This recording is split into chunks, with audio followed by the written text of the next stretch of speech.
Dumbed down, Catholicism was a disaster. America's most watched bishop, Robert Barron, is scouting out a new future for Christianity by Molly Worthen.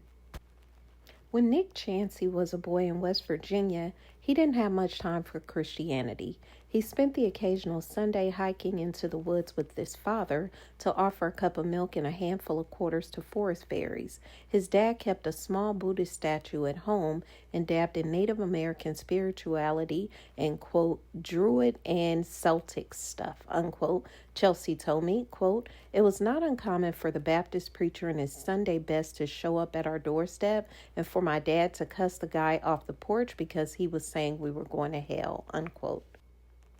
Chauncey's views started to change in college. A friend invited him to the Catholic Hub on campus, where he immediately felt welcome. One night, at the home of a Catholic family, his host suggested watching an episode of a 2011 documentary series called Catholicism. Until then, Chauncey said, quote, I had seen Jesus as one of two extremes, either a really angry guy who was judging people and condemning them to hell, or he was this domesticated hippie figure, unquote. The series, by contrast, presented Jesus as, quote, mysterious. His own followers were amazed and afraid, unquote. Chauncey devoured the 10-part box set. Quote, it all made sense to me. What do you do with that? It's kind of scary. There was only one pathway forward, unquote. Chauncey converted to Catholicism. Now he works for the church in his home state, overseeing programs in youth and young adult ministry. The creator of that documentary is today's most effective Catholic evangelist and the most controversial, the 65-year-old bishop of the Diocese of Winona-Rochester in Minnesota, Robert Barron. More films followed Catholicism, as well as books, study courses, podcasts, and YouTube videos with nearly 200 million views. Barron published them all under the aegis of his digital empire, Word on Fire Catholic Ministries. In the Catholic English-speaking world, he has more social media followers than any clergyman except the Pope. Now is an unlikely time for a Catholic ministry to grow. Fewer and fewer Americans embrace any religion, and the U.S. Catholic Church is shrinking. Yet, Word on Fire continues to expand. When I visited its headquarters in Rochester earlier this fall, Barron told me that he senses an, quote, extraordinary hunger for God, unquote, in America.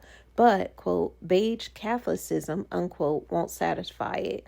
That's his term for the church that many American Catholics have known in the 60 years since Vatican II. Simplistic and relevant homilies, felt banners, acoustic guitars, all meant to make the 2,000-year-old faith fit in with contemporary Western culture. Barron, who is always in clerical dress and ready to quote the ancient church fathers, has no interest in fitting in. His uncompromising presentation to the Christian story and his willingness to discuss it with polarizing figures such as Jordan Peterson and Ben Shapiro resonates especially among young men. To fans, Barron is convincing a new generation that Christianity is not the faded wallpaper of the West, but a compelling countercultural message. To critics, he has forged a cult to personality and cozied up to culture warriors for the sake of clicks. The bishop's ambitions extend far beyond YouTube. He wants to build a real-life network, priests and laity gathering in Word on Fire centers around the country. More than that, he is scouting a future for Christianity, a church that embraces the internet as an evangelizing tool, refuses to assimilate to mainstream culture, and welcomes the young men who are beginning to outnumber women in the pews. Driving this mission is a simple but risky bet that many seekers don't want a faith that is easy and accessible. They want something difficult and strange. When I entered the plain glass front building that houses Word on Fire's headquarters, I wasn't sure I was in the right place. Then I saw the picture wall of patron saints, the Catholic televangelist Fulton Sheen, the teenage French nun Saint Therese Lisieux, Pope John Paul II, posters for the Godfather, and a man for all seasons lined the hallway. Movies launched Barron's YouTube ministry. In 2007, when he was a young priest in his hometown of Chicago, he posted his first video, a review of the depiction of evil in Martin Scorsese's The Departed. At the urging of his mentor, Cardinal Francis George, he began broadcasting Sunday homilies, dialogues with atheists, and more. 4 years later, Barron released Catholicism. In 2015, Rome transferred him to serve as an auxiliary bishop in the Archdiocese of Los Angeles, then in 2022 to head the Diocese of Winona-Rochester. A priest named Steve Grinnell oversees Word on Fire's daily operation. Barron spends most of his time tending to his diocese, but if any intellectual, politician, or social media personality with a following wants to talk, Barron's game. He has spoken at Facebook's headquarters and addresses Congress and members of UK Parliament. Online, he talked about morality and meaning of life with people ranging from the progressive representative Ro Khanna to the conservative activist Christopher Rufo. But he generally steers clear of politics and rarely misses a chance for a theological deep dive. Quote, dumbed down Catholicism was a disaster pastorally, unquote, Barron, who was a doctorate from the Catholic Institute of Paris, told me, quote, if you don't think that young people have serious questions that need answers, unquote, he added later, quote, then you have not accompanied many young people, unquote. When Google invited him to speak at its headquarters in 2018, he lectured for an hour on Thomas Aquinas, the intellectus agens, the restless, quote, the restless seeking, never satisfied mind, unquote. Barron plunges topics that confound the secular world, such as transubstantiation and the Shroud of Turin. He wants to prove that Catholicism is not just another lifestyle choice based on the Golden Rule. The Word on Fire bookstore sells artwork meant to remind viewers just how unsettling the Christian story is. The Holy Spirit cascading onto the apostles in a torrent of lava, a pack of wolves ripping into the unresisting body of a lamb. If the ultimate source of meaning is, quote, Jesus' crown, but with a crown of thorns, reigning from a cross, unquote, Barron said recently, quote, then we're the weirdest religion around, unquote. He aims to invert worldly assumptions and break through our, quote, crusty self-absorption, unquote. His phrase for Dante's mindset at the start of the Divine Comedy, one of his favorite books. He frequently admonishes his audience, quote, your life is not about you, unquote. This is not the message that he got as a young Catholic, quote. To be frank about it, when I was in the seminary, it was more of a feminized approach, unquote, he recalled, quote. We did a lot of sitting in a circle and talking about our feelings, unquote. The early years of Barron's media ministry coincided with the heyday of the New Atheists, who won over many young men with books such as Christopher Hitchens' God is Not Great and Sam Harris's The End of Faith, but they also inspired a renaissance among the faith's defenders. Like Barron, many took to YouTube with a cerebral, confident style that appealed to men. Justin Brierley, a Protestant podcaster who has been a professional apologist for almost 2 decades, noticed that the crowds at apologetics conferences, quote, did not look like the population in church on Sundays. 80 or 90% were male, unquote, he told me, quote.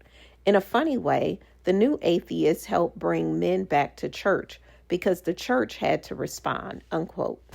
On YouTube, according to the Word on Fire's data, more than 60% of Barron's viewers are men. YouTube users in general skew male, and his followers on Facebook and Instagram are more evenly split between men and women. But YouTube is the heart of his ministry. Quote, the millennial male who is listening to Joe Rogan, Jordan Peterson, and all those podcasts and YouTube channels, now, through Bishop Barron, they are being exposed to a fresh take, unquote, Brierley said, quote, the era of them just listening to Sam Harris's take on religion is over, unquote.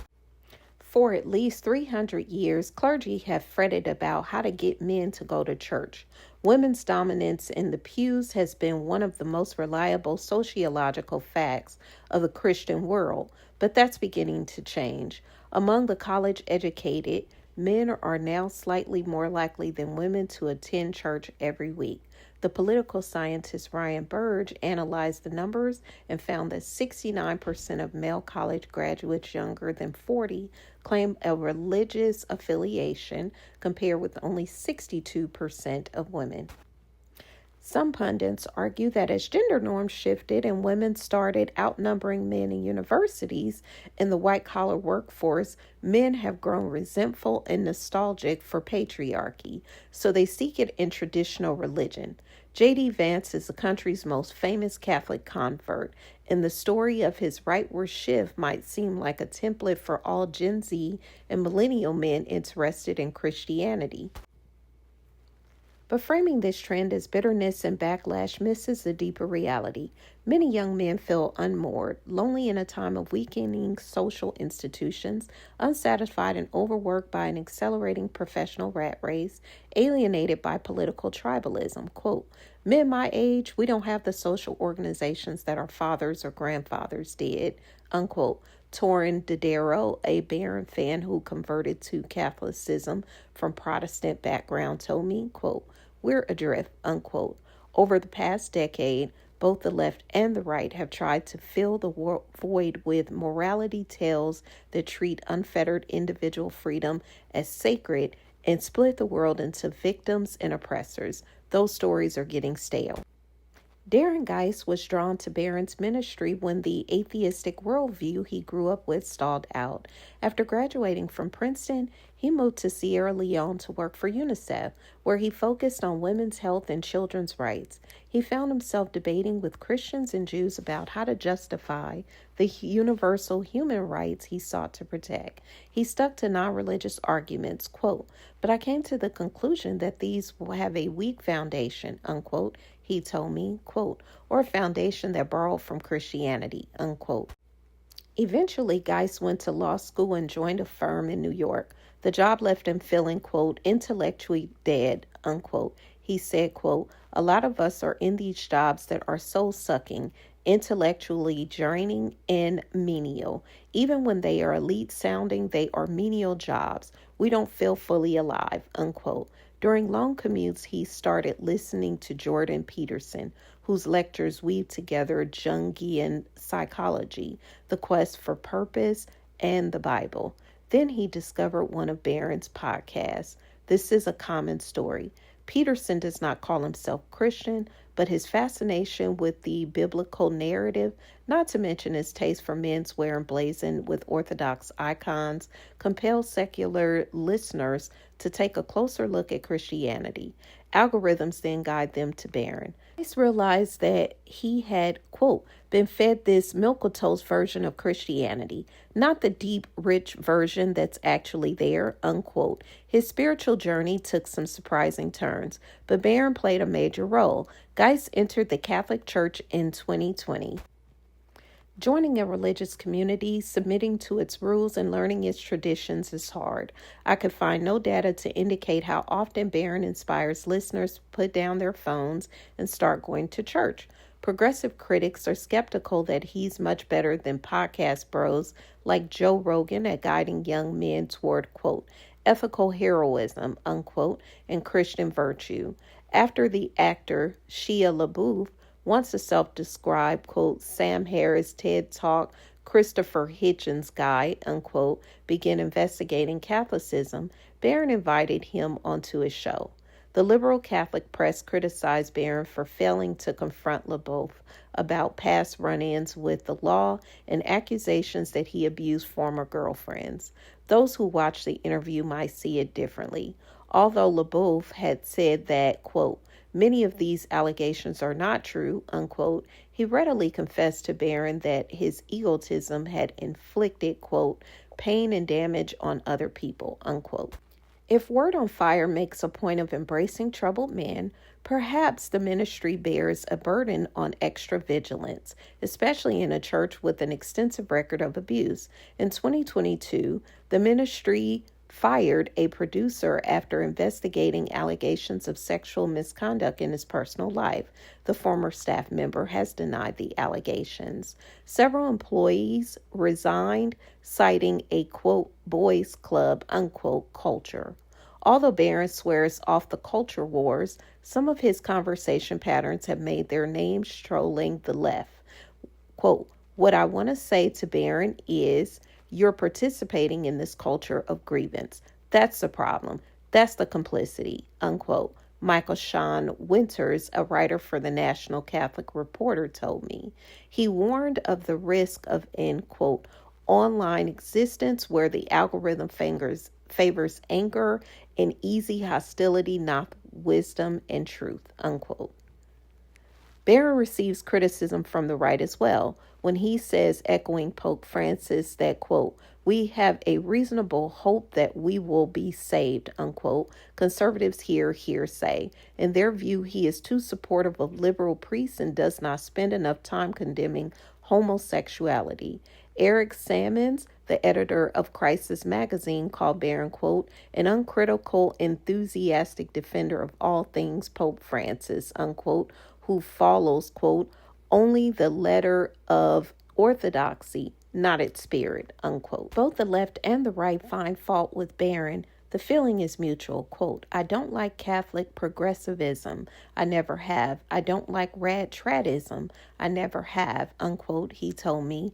The Word on Fire bookstore sells editions of Vatican II declarations and decrees, as well as the Pope Benedict XVI reader, because Barron believes that it's a mistake to pit the supposedly liberal, quote, spirit of Vatican II, unquote, against Pope Francis's, quote, conservative, unquote, predecessor.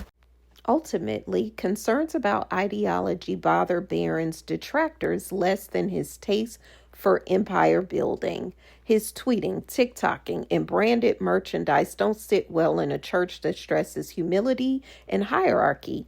On the webpage advertising leather-bound, gilt-edged Word on Fire Bibles with commentary, Barron appears first on the list of contributors ahead of the church fathers. His name and picture are everywhere, like in, quote, Bishop Barron's Word on Fire Institute, unquote, the ministry's hub for online classes and communities. The bookstore offers a volume called The Theology of Bishop Barron. Quote, he speaks as if he is the face and voice of Catholicism in the U.S., and he's not, unquote. Michael Sean Winters said, quote, he's the bishop of a tiny diocese in Minnesota, unquote.